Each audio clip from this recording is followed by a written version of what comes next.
ফার্স্টে হাতে ঘুরিয়ে টানা, সারা আবার ঘুরিয়ে জাম্প একটা,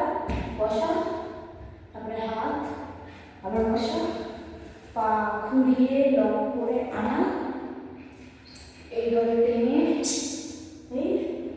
তারপর একটা পা সোজা করে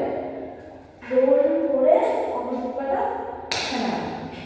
দেন ভেতরের পাটা ঘুরিয়ে এই হাত দিয়ে চাপ দিয়ে 1 and 2, পাটা ঘুরিয়ে ফাঁকা করে ওঠা, তারপরে 1 and 2, ঘুরে গিয়ে হাত এই, তারপরে আবার বসে লম্বা, পিছনের পাটা ঘুরিয়ে হাত